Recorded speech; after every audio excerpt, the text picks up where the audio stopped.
দিল্লি ছিল, বেজিং ছিল, ওয়াশিংটন ছিল। আমাদের অনেক মুসলিম ভাইরা মনে করেছে জামাত নেতৃবৃন্দের ফাঁসি হবে না।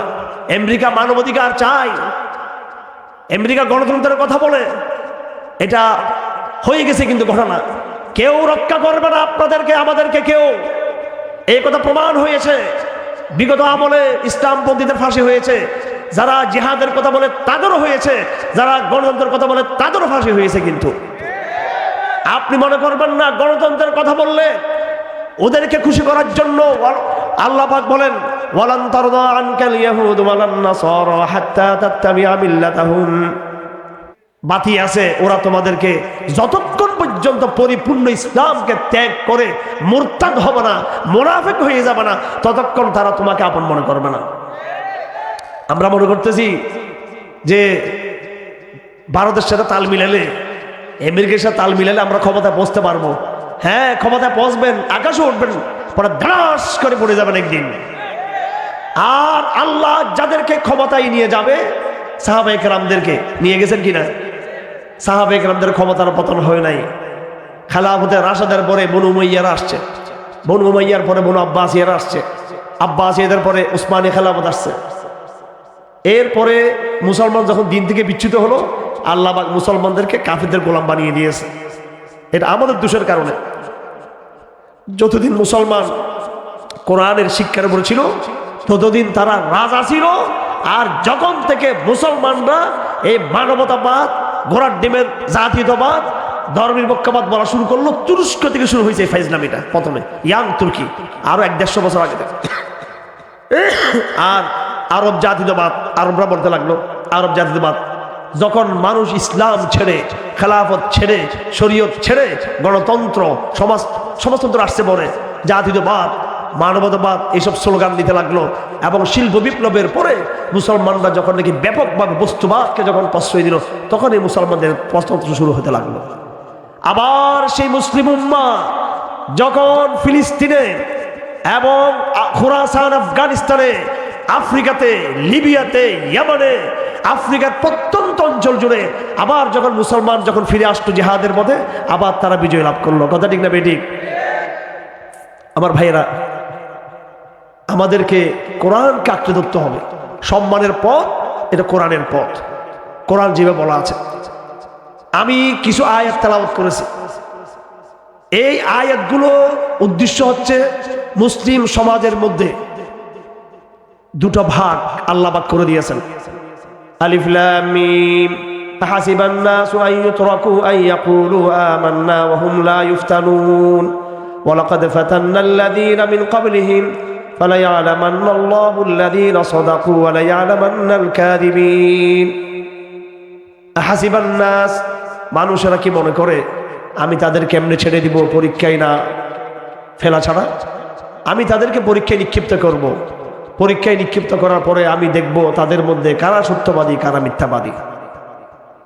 রসুলের জামানায় কোরআন যখন নাজিল হচ্ছে, জিবরিল যখন আগমন করতেছে, বদর উহুদ যখন সংগঠিত হচ্ছে, আল্লাহ পাকের এক একটা কারামত, আল্লাহ পাকের এক একটা ঐশ্বরিক শক্তি যখন দেখতে পাচ্ছে, এমন একটা সময়ের মধ্যেও কিন্তু মুনাফিকরা ছিল রসুলের জামানায়। মুসলমান সমাজকে আল্লাহ পাক দুই ভাগে ভাগ করে দিয়েছেন, সত্যবাদী আর মিথ্যাবাদী। হাদিস শরীফ আছে আরবাউন মান কুন্না ফীহি কানা মুনাফিকান খালিসান। 4টা অভ্যাস যার মধ্যে থাকবে খালেস মুনাফিক। এটা আমরা তো সবাই হাদিস থেকে বলি, কিন্তু কোরআন শরীফে মুনাফিকদের আরো বয়ান গভীরভাবে রয়েছে। মুনাফিক ওয়াদা ভঙ্গ করে, মিথ্যা কথা বলে, আমানত নষ্ট করে, এবং যখন তর্ক করে তখন সে ইজা খাসামা ফাজারা, তখন সে অশ্লীল ভাষা সে ব্যবহার করে। এগুলো হচ্ছে একদম সাদা মাটা চরিত্র মনে হয় মুনাফিকদের। কোরআন শরীফে গেলে তাদের আরো গভীর চরিত্রের বিষয় আছে। আমার ভাইয়েরা, আমি মুনাফিকদের আলোচনা শুরু করেছি জেল থেকে আসার পরে ব্যাপকভাবে। আমার নিজেই বুঝে আসছে, আগে আমরা মনে করতাম যে মুনাফিক নামে একটা শ্রেণী, এটা রসুলের জমানার মধ্যেই ছিল। এরপর আর মুনাফিকদের কথা নাই। আমরা মনে করতাম শিরিকের বিষয় এটা শুধু আবু জেহেল, আবুল আহাবের মধ্যে ছিল। আমরা মনে করতাম শিরিক শুধু কওমে নূহ, কওমে আদ, কওমে সমুদের মধ্যে ছিল। কিন্তু পরে আমাদের বুঝে আসছে কোরআন শরীফ ব্যাপকভাবে শিরকের কথা বলেছে, কোরআন শরীফ ব্যাপকভাবে তাওহীদের কথা বলেছে, কোরআন শরীফ ব্যাপকভাবে বড় বড় মুশরিক রাজাদের কথা বলেছে, কবিলাদের কথা বলেছে, মুনাফিকদের কথা বলেছে। কেন বলেছে কোরআন? কিয়ামত পর্যন্ত এই সমস্ত ঘটনা বারবার নতুন নতুন রূপে ঘটতেই থাকবে। শিরিক নতুন নতুন রূপে আসবে, কুফর নতুন নতুন রূপে আসবে, মুনাফিকি নতুন নতুন রূপে মুনাফিকি আসবে। মুনাফিকি দেখতে চান আপনারা? মুনাফিকি দেখতে চান? মুনাফিকি দেখতে চাইলে 1 নম্বর এই সমাজের মুনাফিকি প্রথম স্পষ্ট দেখতে পাবেন ফজরের নামাজে মসজিদের অবস্থা দেখে। ঠিক আছে? আল্লাহ পাক কোথায় এবার হারিয়ে ফেললাম নাকি? হ্যাঁ, পাইছি। সূরা নিসার 142 নম্বর আয়াত, ওয়া ইযা ক্বামু ইলাস সালাহ, মুনাফিকরা যখন নামাজ পড়তে যেত, ক্বামু কুসালা, এইভাবে দাঁড়াইতো অলস ভাবে মুনাফিকরা। তার মানে রাসূলের জমানায় মুনাফিকরাও নামাজ পড়তো। মুনাফিকরা কি পড়তো? নামাজ পড়তো।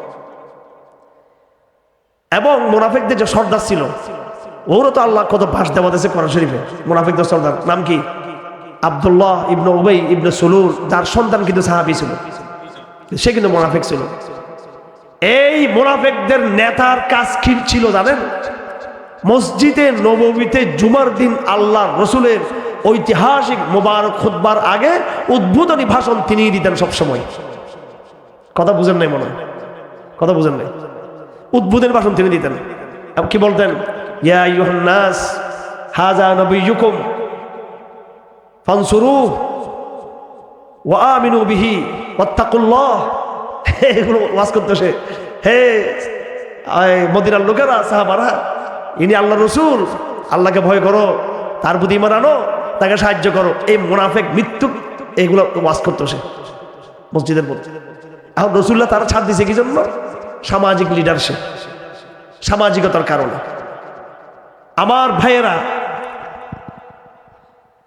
কোরআন এমন একটা কিতাব, এটা কি আমরা জানি না আসলে, বললে অনেকে কষ্ট পাবে।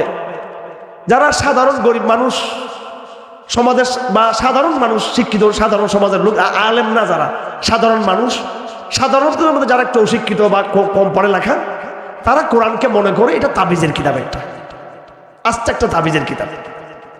এটা একটা মা বাবার কবরে, আত্মীয় স্বজনদের কবরে হুজুরদেরকে ভাড়া করে আনা পড়ার জন্য, আর রমজান মাসে আরো কিছু হুজুর ভাড়া করে তারাবির নামাজ পড়ার জন্য। এই হচ্ছে গরিবদের কোরআন শরীফ।